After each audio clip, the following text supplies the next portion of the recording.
Roman সম্রাটরা যখন যুদ্ধে বিজয়ী হয়ে ফিরতেন, তাদের সামনে একজন দাস, কৃতদাস, দাঁড়িয়ে তাদের একটা কথা বলতো। সে বাক্যটা হচ্ছে মেমেন্টো মোরি।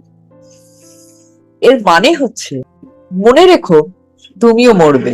আসলে কি হয় জানেন বন্ধুরা, আমাদের অহংকার, আমাদের উপার্জন করা অর্থ, আমাদের পদবি, আমাদের প্রতিপত্তি, নাম, যশ, সম্পত্তি কিছুই আমাদের সঙ্গে যাবে না। আমাদের মৃত্যুর পরও যে মানুষদের আমরা রেখে যাব, যাদের সাথে আমরা সম্পর্ক তৈরি করেছি, সেই মানুষগুলো মনে রাখবেন আমরা তাদের সাথে কেমন ব্যবহার করেছিলাম, তাই না? তাই সবার সাথে সুন্দর ব্যবহার করাটা ভীষণ ভাবে জরুরি।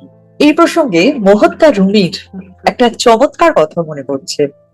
যিনি বলেছিলেন, আমাদের কাজ ভালোবাসা খোঁজা নয়, বরং আমাদের আসল কাজ হওয়া উচিত আমাদের ভেতরে থাকা সেই দেওয়ালগুলোকে খোঁজা, যে দেওয়ালগুলোকে আমরা নিজেরাই ভালোবাসার বিরুদ্ধে তৈরি করে রেখেছি। অহংকার সেই দেওয়াল, সেই দেওয়ালটাকে ভাঙতে হবে আলো আসার জন্য, জীবনে ভালো মানুষ আসার জন্য।